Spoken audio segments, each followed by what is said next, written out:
Bonjour à toutes, bonjour à tous. Merci de suivre ce programme spécial. Nous en recevons à la faveur des vacances des estivants qui sont venus passer quelques temps en Côte d'Ivoire. Et comme nous sommes des opportunistes, nous avons profité du passage du révérend père Hervé Guézou, directeur de Radio Maria, récemment nommé secrétaire exécutif.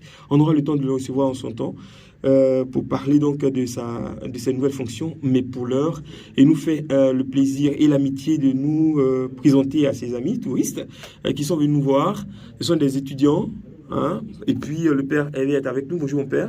Bonjour chers frères, bonjour chers auditeurs et chers téléspectateurs. Voilà, alors mon père, vous, Radio Maria, ça se passe bien? C'est comment Radio Maria?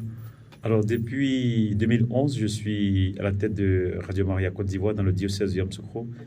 Depuis le 11 octobre 2011, Radio Maria émet sur toute l'étendue du diocèse de Yamoussoukro et à travers les réseaux sociaux, bien sûr, à l'international. Et aujourd'hui, nous essayons tant bien que mal de faire avancer Radio Maria dans le diocèse de Yamoussoukro avec comme ligne éditoriale la promotion de l'évangile, la promotion de l'homme et le saint divertissement. Voici la ligne éditoriale de Radio Maria et avec les aides de mes collaborateurs, avec la vision de notre père évêque, l'administrateur apostolique, Monseigneur Alexis Tombé-Hulot, et de mes confrères prêtres, nous essayons de faire avancer la barque de l'église qui est à Yamoussoukro. Vous voyez, le verbe, il coule tout seul sur sa langue. Et ce monsieur, c'est celui-là qui va bientôt nous aider à aller de l'avant et nos prières l'accompagnent. Mon père, Ravia, ça vous connaît? Bien sûr, parce que Ravia est d'abord une paroisse parmi les 28 paroisses du diocèse de Yamoussoukro. Et la particularité de Ravia, c'est que nous avons un sanctuaire marial diocésain. D'accord. Et de ce fait-là, chaque année, à la faveur de la 15 août, tout le diocèse est invité à Ravia pour la célébration de la solennité de l'Assomption. Et nous rendons grâce à Dieu. Cette année, nous avons eu la joie d'accueillir Monseigneur Marie-Daniel Ladier, évêque émérite du diocèse de Korogo, qui nous a nourri de la parole de Dieu, qui nous a parlé des vertus de la Vierge Marie et qui nous incite à poursuivre notre marche vers la patrie céleste, à poursuivre notre marche vers le royaume éternel. Et nous rendons grâce à Dieu avec notre frère, le père Jean-Claude Atsin, qui fait un travail merveilleux à Ravia. Nous voulons rendre grâce à Dieu pour tout ce qui se passe au sanctuaire de la Divine Miséricorde de Ravia. Radio Maria, Ravia, c'est votre centre de prédilection. Oui, disons que à côté de la basilique. C'est un partenariat. C'est un partenariat gagnant-gagnant. Parce que non seulement Radio Maria trouve des éléments nécessaires pour sa grille des programmes, mais également le sanctuaire est animé avec Radio Maria. Imaginez-vous que depuis bientôt 2 mois, les spots du sanctuaire passaient à Radio Maria et nous le faisons joyeusement, fièrement, parce que nous contribuons à l'éclosion de la spiritualité mariale sur les ondes de Radio Maria. C'est le mois d'août, on en parle, bientôt octobre. Oui. Dites-nous quelle est la spécificité de Ravia? Disons que la spécificité de Ravia, c'est que c'est le sanctuaire marial diocésain dédié à Notre-Dame de la Divine Providence. Ah, Divine Providence. Voilà. D'accord. Et donc, Divine Providence et Divine Miséricorde. Donc, c'est la providence et la miséricorde, parce que les deux termes théologiques vont ensemble. Miséricorde et providence, providence et miséricorde. Et implorer Notre-Dame de la Divine Miséricorde, c'est implorer les grâces de la providence de Dieu sur nos vies. Et depuis le père Michel Baflan, le sanctuaire de Ravia aujourd'hui a grandi, et avec Notre-Dame de la Divine Miséricorde, les choses vont de plus en plus, de manière plus rayonnante, plus belle. Et récemment, le père Jean-Claude Atsin, grâce à une contribution étrangère, un financement de l'étranger, en train d'agrandir la capacité d'accueil du sanctuaire marial. Parce que vous accueillez du monde. Bien, voilà. Il y a les hébergements, bien sûr, la restauration, tout ça. Avec une communauté au Brady Maria, qui est à Ravia, une communauté brésilienne. Et toutes les dispositions sont en train d'être prises pour recevoir du monde et pour accueillir, pour se ressourcer, pour se reposer et bien sûr pour prier. À l'heure actuelle, il n'y a pas de commodité pour cela. On va et on revient, ou bien... Les commodités sont en train... Si, déjà, il y a des doctorats qui existent. D'accord. Mais la capacité est agrandie. Parce que nous voulons, déjà au niveau du 16e secours cette année, pour la retraite des prêtres du mois de septembre, parce que chaque année, en début d'année pastorale, nous avons une retraite organisée pour tous les prêtres du diocèse. Et cette année, pour les 75 prêtres du diocèse, nous aurons la retraite au sanctuaire de Ravia, sur décision de l'autorité apostolique Monseigneur Alexis Tobijulo. Et donc, nous commençons. Après, le Père Gatien m'a rapporté qu'il y aura une série de pèlerins, une série de visiteurs, une série de personnes seules qui viendraient pour se ressourcer, pour se reposer, pour prier. C'est dit que Ravia est en train de prendre un envol comme un avion. Yamsokro, Ravia, d'accord, mais Yamsokro, ce sont des sanctuaires à ne pas finir. Oui. On les compte et on finit par perdre ses doigts. Parce qu'il y a Tumodi, oui. Il y a la basilique, oui. Et ses multiples sanctuaires. Oui. Il y a Saint-Zibo. Il y a Saint-Zibo. Oh, mais elle est magnifique. Elle est magnifique. Il y a Saint-Zibo. Oui, elle est belle. Toute immaculée. Voilà. Oh non, ça c'était Notre-Dame de la fertilité. Voilà, Saint-Zibo. Oh, la mon paroisse Dieu. Saint-Félix de Saint-Zibo. Waouh. Ben voilà. Et ça, c'est extraordinaire. Puis il y a Ravia. Et puis on n'oublie pas les autres. Et puis les gros dans les paroisses, à Dimokro, à Numamba. Même Saint-Augustin aussi a une très belle grotte. Si. À la cathédrale Saint-Augustin. Il y a une belle grotte également. Super. Et surtout les paroisses même de la ville, pratiquement, que ce soit à la Visitation, que ce soit à Saint-Félix, que ce soit à Sopim, que ce soit à Sainte-Marie, Mère de Dieu, que ce soit pratiquement toutes les paroisses du plateau de Yamsokro. Il y a toujours des grottes mariales qui attirent du monde. Ça, ce n'est que la face visible du iceberg, parce que Yamsokro, avec la région donc du Vé-Baoulé, attention, les chrétiens et la chrétienté a pris de l'envol. Et puis les plus beaux chants en baoulé sont réalisés là-bas. On a été là-bas. Grâce à Dieu. Oui, on a été là-bas et le répertoire a été, on va dire, revisité. Et c'est très beau. À chaque fois que je vais à la basilique, les chorales qui nous accueillent nous font découvrir de très beaux cantiques à la Sainte Vierge Marie. Alors, vous êtes venu accompagné de touristes, vos amis. Comment est-ce que vous les avez rencontrés? Espérance et Antoine. D'accord. Espérance et Antoine. Bonjour. Bonjour. Vous allez bien? Très bien. Super. Alors, vous dites? Des jeunes Français. Ah, d'accord. Très engagés. Les enfants d'un diacre permanent français du diocèse. Pardon? Les enfants? Alors, Antoine Oudan oui. Et Espérance Oudan sont les enfants des diacres permanents du diocèse de Rouen, en France, en Normandie. Ah, d'accord. Et sur initiative des OPM de France, ils sont venus pour une expérience missionnaire en Côte d'Ivoire et précisément dans notre diocèse de Yamsokro. Avec l'avis favorable de l'administrateur apostolique, ils ont été accueillis à la paroisse Saint-Pierre de Raviard par le père Jean-Claude Hatsin, que je voudrais remercier sur ce plateau. Et ils ont fait une expérience d'environ 12 jours à Raviard. Ils reviennent à Régaillardy, plein d'expériences. Et ce soir, ils repartent en France. Oh, déjà. Bien voulu passer vous saluer ici à Radio Espoir et saluer les téléspectateurs de Kefa TV. Alors, nous, on va pas rater une miette de ce que vous êtes venu faire. Dites-nous, comment est-ce que ça a commencé pour qu'on aboutisse à cette mission? C'était quoi, une catéchèse, des études? Alors, en fait, c'est les OPM France qui ont lancé un concours qui s'appelle le concours Pauline Jaricot. D'accord. Donc, un concours de reportage missionnaire. Non, ne me dites pas que vous êtes des journalistes. Non, pas vraiment. Non. D'accord. En fait, moi, je projette de faire des études de journalisme. Ouais. D'accord. Donc, j'ai des amis journalistes qui m'ont lancé sur ce projet, qui m'ont tenté de participer. C'est un concours pour les jeunes, c'est 18-30 ans. D'accord. Et donc, j'ai postulé pour... parce qu'en fait, les OPM offraient 10 bourses pour des groupes qui étaient prêts à partir dans le monde pour des reportages. Donc, on a postulé avec mon frère Antoine, qui a bien voulu se lancer dans l'aventure et occuper ses seules vacances pour partir avec moi. Et donc, on a postulé et on a été sélectionnés pour partir. Donc, nous, en fait, on avait le choix de la destination.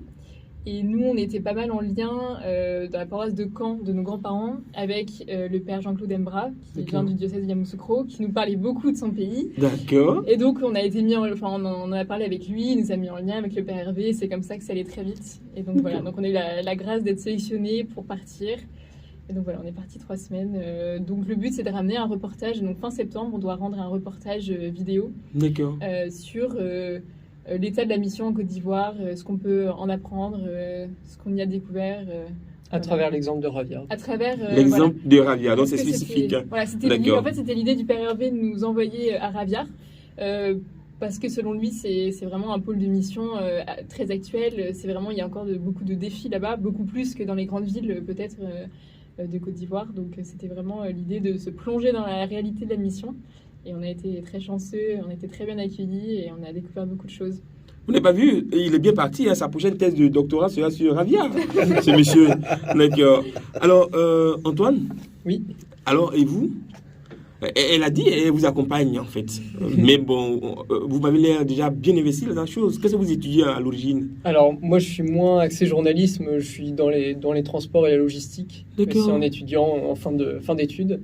Et voilà, c'était plus l'idée de faire une expérience missionnaire et puis d'aller découvrir justement pour pouvoir témoigner ensuite de ce qui se passe dans l'église ivoirienne qui m'a poussé à suivre Espérance. Évidemment, on est des journalistes amateurs pour l'instant. Alors, imaginez que vous êtes devant là le big chief. Rendez-moi compte, c'est quoi cette expérience? Qu'est-ce que vous avez retenu de cette expérience missionnaire? Alors, qu'avez-vous vu, entendu, observé, apprécié? Qu'est-ce qu'on pourrait tricher ou critiquer là-bas? Comment ça se passe? Surtout, nous, on a vu la grande différence avec notre église française. Qui est assez âgée, on va dire, de par son histoire et par le type de personnes qui sont aujourd'hui pratiquantes en France, qui tendent quand même à être plus âgées qu'en Côte d'Ivoire, je pense. C'est une église qui est vieillissante, qui a du mal à se renouveler, qui a du mal à être encore qui a du mal à voir qu'il y a encore beaucoup de missions d'évangélisation en France. On a l'impression que c'est terminé, que maintenant les gens ont fait leur choix, mais non, c'est pas non. On ne peut pas laisser la foi descendre comme ça en France. Donc je pense qu'il y a beaucoup de missions, même si on la voit moins, parce qu'on a l'impression qu'il y a des églises partout, qu'il n'y a rien à construire, mais c'est autre chose qu'il y a à construire justement. Donc nous, ce qu'on a vu, c'est la différence. C'est que nous, on aime bien dire ça, mais qu'en France, on voit des grandes églises, des belles églises qui sont inutilisées. Ici, en Côte d'Ivoire, on voit des constructions d'églises. Donc c'est vraiment pas du tout le même enjeu. C'est pas la même histoire. Et donc on a beaucoup à apprendre de cette église qui est vraiment en construction et donc qui a tout l'avenir devant elle et qui a beaucoup de possibilités, peut-être plus que chez nous. Donc c'est vraiment ça la première chose qui nous a marqué, c'est de traverser des villages où on voit des églises en construction, on voit des chapelles en projet, on voit des appels de dons pour des constructions, ce qu'on n'a jamais vu nous en France. C'est vraiment des choses qui n'existent pas. Il n'y a pas de nouvelle église en France. On a il n'y a peut-être pas de terrain à mettre en valeur. Il n'y a pas de terrain et on a tellement de choses qu'en fait on ne se rend pas compte de la chance qu'on a aussi en France d'avoir un tel patrimoine et en fait on le laisse un peu en décrépitude alors qu'on voit ici des gens qui donnent un peu de leur salaire pour construire une chapelle quoi, et qui attendent des années pour avoir assez d'argent pour la construire. Et nous, ça nous a beaucoup ému de voir ça, de voir qu'en fait, on repose beaucoup plus sur chaque personne humaine ici en Côte d'Ivoire que chez nous, où c'est des projets à des millions, où en fait, on ne se sent pas forcément impliqué, on sent pas forcément qu'on a besoin de chacun de nous.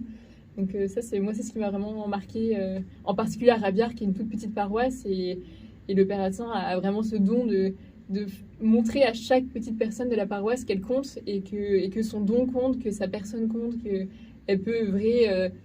voilà, en aidant avec ses bras, avec son argent, avec tout ce qu'il a pour mettre en valeur le sanctuaire. Voilà. Est-ce que vous êtes allé à Bassam? Oui. Vous avez vu la construction de la cathédrale Saint-Esprit? On a vu. Vous avez vu le bâtiment? Est-ce que vous êtes allé le voir, ce qui va sortir là? Ce qui est sorti de terre? On a vu de loin. Non mais après, ce sera une église un peu dans le style gothique que vous avez de l'autre côté là-bas. Oui. Mais c'est l'une des rares église cathédrale qui est en train de se construire comme ça, parce que les autres ont eu un aspect qui fait vivre, c'est vrai, mais ce qu'on est en train de construire, quand vous allez revenir dans peut-être 2 ans ou 3 ans, vous allez observer, vous allez apprécier. Ce sera avec des vitraux un peu comme à la basilique. Vous avez vu la basilique? Oui, bien sûr. Ça vous a plu? En début de semaine, oui. Alors, vous avez fait 12 jours en Côte d'Ivoire. 12 jours à Raviard et en tout presque 3 semaines en Côte d'Ivoire. D'accord. Et pour les 12 jours, vous avez mangé quelque chose? Qu'est-ce que vous retenez comme repas? Alors, effectivement, on a eu l'idée de ne pas rester sur notre petit confort européen et donc de découvrir un peu la cuisine ivoirienne. Donc, on a testé la loco, la tiéké. Non, regardez comment il dit le nom. Non, attendez. Non. Vous avez lu ça dans les livres? Ah non, mais on a goûté. Et la loco? Et on a goûté du foutou aussi, ce qui a été le plus difficile pour nous. Le foutou. D'accord. Alors le foutou, on y allait en petite quantité parce que c'est vrai que nos petits estomacs français sont moins habitués. D'accord. Mais voilà, on a beaucoup apprécié. C'est très épicé aussi. On n'était pas forcément habitué à la quantité de piment que les Ivoiriens mettent dans leur plat. Mais c'est très bon. Et on a fait attention à nous aussi. On a fait... Vous n'êtes pas tombé malade, non? Non, ça va. Non. Les moustiques ne vous ont pas dérangé? Pas encore. Pas encore? Si c'est pas fait à Raviard, c'est que c'est fini. Hein. Non, on a vous eu pas de problème. On a eu beaucoup de chance. Super, c'est bien. Non, la cuisine ivoirienne va nous manquer maintenant qu'on va rentrer en France. D'accord. Alors, vous avez fait aussi l'Assomption ici. Vous avez vu comment est-ce que les chrétiens de Côte d'Ivoire se retrouvaient à Raviard?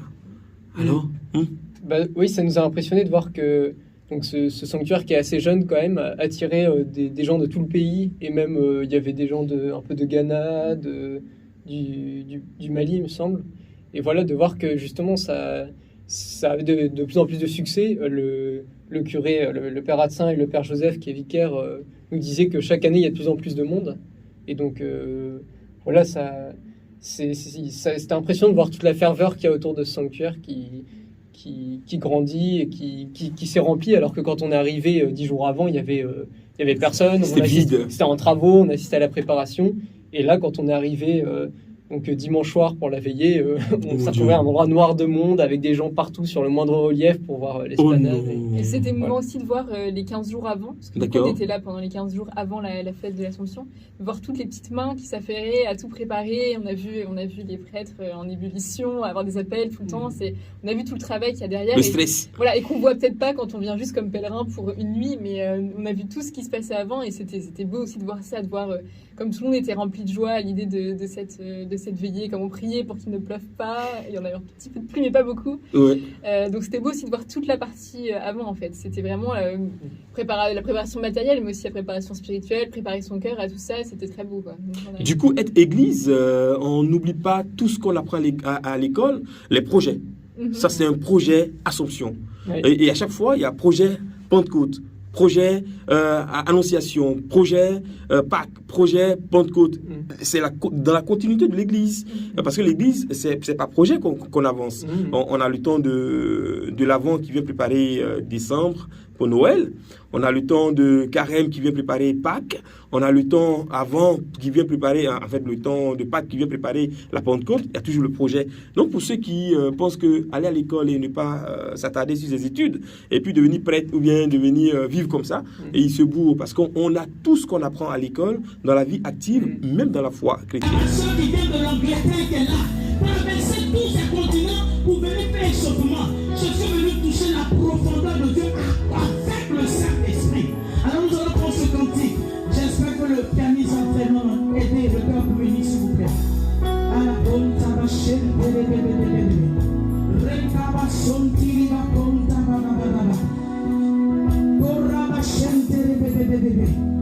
Alléluia, nous te bénissons. Est-ce qu'on peut dire merci au micro avec le cœur?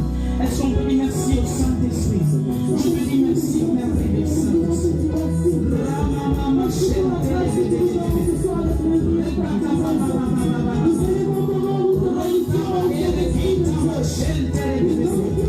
Oh, je sens sa puissance.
Lève les mains. Même le contrôle doit être pris au niveau de la sono. Le contrôle par le Saint-Esprit en ce matin. En cette journée qui a commencé. Alors, vous, la façon d'aduler la Vierge Marie, de vénérer la Vierge Marie, ça vous a pas choqué un tout petit peu de la chanter avec trop de cantiques, dansant? Ça nous a impressionnés parce que c'est ce qu'on disait tout à l'heure justement avec un autre ami, c'est que je pense que la dévotion à la Vierge est beaucoup plus forte en Côte d'Ivoire qu'en France, il me semble. Même si nous, on a aussi beaucoup de sanctuaires, où on a Lourdes, évidemment, qui a beaucoup de succès. Mais je pense qu'au quotidien, la dévotion à la Vierge est bien plus importante ici. On voit beaucoup plus de personnes prier le chapelet, etc. Chez nous, c'est quand même plus... Ça existe, mais c'est un phénomène un peu plus rare. Bon, ça existe dans toutes les paroisses, mais il y a 5-10 personnes qui se rejoignent pour le chapelet, ou alors c'est plus une prière personnelle. Là, on voit que c'est surtout une dévotion qui rassemble. C'est ça qui nous a marqué. C'est vraiment une dévotion... voilà, nous, on a fait une neuvaine les 9 jours avant l'Ascension. Ouais. Voilà. Tous les soirs, on faisait... C'était la première de votre vie? Non. Dites-le. Non, mais comme ça nous a impressionné. Préparatoire à l'Ascension, oui, c'était la première. Mais L'Ascension, c'est la première. Dites-moi que c'est la première. Que la Côte d'Ivoire vous a permis de découvrir quelque chose d'extraordinaire. Et surtout, ce qu'on a découvert, c'est qu'il y avait 30-40 personnes qui venaient tous les soirs après leur journée de travail, une journée fatigante, qui venaient à pied jusqu'au sanctuaire pour prier le chapelet, pour dire la messe à la suite, comme ça, de 19 à 20h. C'était vraiment... Et tous les soirs, c'était rempli. Ça se ferait pas en France, non? C'est difficile. Je sais pas si ça attire Peut-être, mais là, c'est ça qui nous a marqué, c'est que c'est des gens qui vivent leur vie de travailleurs, qui vont dans les champs toute la journée, et le soir, ils viennent faire ça. C'est vrai que donner ce temps-là, on a peut-être plus de mal à le faire, et donc voilà, ça nous a marqué, c'est une telle dévotion à la Vierge. Et après, sur la forme aussi, comme vous dites, c'est des cantiques, c'est beaucoup de chants, de louanges. Ça existe en France, mais... la danse, on n'est pas habitué. La danse, on n'est pas habitué, voilà. Les chants, oui, la danse, beaucoup. Ça, on l'a découvert, vraiment. Ouais, super. Donc, voilà. Alors, pour achever notre interview, vous nous donnez des nouvelles de Ravia, hein, c'est sûr. Et puis, vous êtes vraiment les premiers, hein, parce qu'il y a beaucoup d'Ivoiriens qui ne connaissent pas encore le sanctuaire de Ravia. Alors, dites-nous, on parle de Ravia et ses miracles. Qu'est-ce que vous avez constaté? Qu'est-ce qu'ils appellent miracles? Est-ce que ce sont des miracles vraiment? Comment est-ce que vous les qualifierez? Ou quels commentaires? Nous, donc effectivement, c'est pareil, il n'y a pas forcément le même fonctionnement en France, on ne fait pas forcément des veillées un peu spectaculaires où il y a un prédicateur qui vient prêcher et intercéder comme ça. Et du coup, on s'est dit qu'on allait y aller avec le moins de préjugés possible et simplement regarder et assister. Et donc, on a été assez étonnés, je dirais, par rapport à ce qu'on peut voir, parce qu'effectivement, il y avait... on sentait pas mal de ferveur, voire de l'hystérie à des moments dans la foule. Et voilà, on a vu le prédicateur ordonner à des boiteux de marcher sans leur canne, dire à des femmes stériles qu'elles allaient pouvoir enfanter. Et bon voilà, on ne sait pas comment traiter ça. On constate, en tant qu'Européens, on est un peu sceptique, mais en fait, on voit ce qui s'est passé des choses quand même. Est-ce que vous avez interrogé les prêtres pour savoir un tout petit peu qu'est-ce qu'ils vous ont répondu? Oui. Ils nous ont dit que c'était normal qu'en tant qu'Européens, on soit surpris et dubitatif. C'est vraiment pour eux, c'est la première chose qu'ils nous ont dit, c'est normal, vous n'allez pas comprendre. C'est normal. Donc on l'a aussi entendu. On attend un peu aussi, même peut-être nous, de prendre du recul dessus pour un peu réfléchir. Il y en a qui ont lâché les brancards, les béquilles? Oui, qui ont fait quelques passants, mais c'était des personnes avec une canne. En fait, du coup, c'était impressionnant. Mais on ne sait pas si on peut parler d'une guérison totale. Et du coup, en fait, on s'est dit qu'en fait, ça nous échappait. Parce que pour vous, une guérison totale, ce serait quoi le schéma?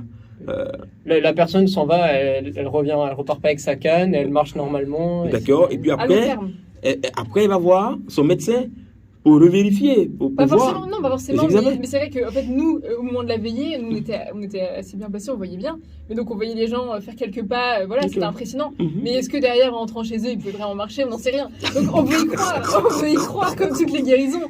Mais c'est vrai, on a un peu ce côté un peu Saint Thomas d'avoir besoin de voir.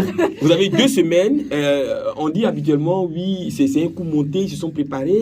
Non, ça, non. Cette fois-ci, est-ce que vous avez vu ces personnes avant? Non. Non, mais Non. ça, on veut pas. C'est pour on ça a qu'on quand même dit assez qu'on de foi dans les personnes voilà, qui sont là pour on ne n'a pas penser ça. d'explication. Enfin, ça nous échappe et c'est peut-être parce que l'Esprit Saint agit. Voilà, on- c'est la base du mystère, c'est ça on nous peut échappe. pas. Donc on Papa entend est ça. diacre permanent. Est-ce Oui. que vous avez l'envie, le souhait de devenir diacre, diaconesse Moi, je peux pas. plus tard? Je sais pas, c'est pas à moi d'en formuler le souhait. C'est un On appel. écoute l'appel qui sera fait pour Voilà, nous. On est c'est encore ça. jeunes, on a On le est- temps on est à de l'écoute. discerner. Ah, super, c'est bien. En tout cas, ce fut un plaisir de vous avoir Merci et de à parler vous. avec vous. Merci de nous avoir Et reçus. puis, je vous remercie. Vu que vous partez, rentrez bien. Merci. Et puis, revenez-nous. On Allez espère. dire ce que vous avez vu. Hein? Voilà, et puis, c'est ça la Côte d'Ivoire. Mais je tiens à vous préciser que cette année, le sanctuaire de Lourdes a connu Marie sous l'auspice des cantiques On a entendu ça. ivoiriens. Oh là là! On a entendu que vous avez mis Pendant le 30 feu. minutes, on a mis le feu avec des C'est cantiques bien. propres à la Côte d'Ivoire et ça, c'était vraiment On en extraordinaire. a entendu parler. Oui, C'est un bel c'est exemple magnifique. pour les Français. Oui, Important. d'accord, super. En tout cas, merci d'être passé nous voir. Merci à vous. Et puis, que Dieu vous bénisse. Bon retour. Et puis, ne nous oubliez pas.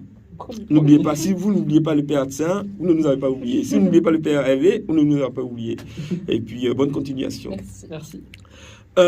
Boss, écoutez, Cher frère. Cher je frère. tremble encore Non, à l'idée cher de frère. recevoir ce monsieur. Ah, mais c'est pas possible. Cher En tout cas, frère. je suis très heureux de ce qui vous arrive. Et moi également. Merci pour Et moi votre également. progression, parce que si jeune et pourtant grand bosseur et il fait partie de cette pépite à qui on confie juste une pâte à modeler, qu'elle prend toutes les formes et même qu'elle se polie jusqu'à devenir du diamant. Merci à vous, Père Hervé, et puis merci pour tout ce que vous allez faire, Merci, ce que vous avez Super. déjà fait, pour ce que vous allez faire et pour ce que vous projetez faire. Merci, chers frères, chers collaborateurs. Et puis, ensemble, nous irons loin.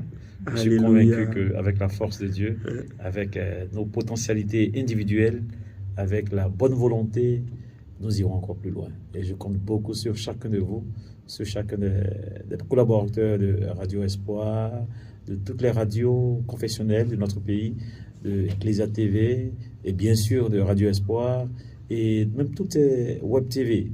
Je pense qu'également, ensemble, main dans la main, nous pourrons aller loin. Merci mon Père.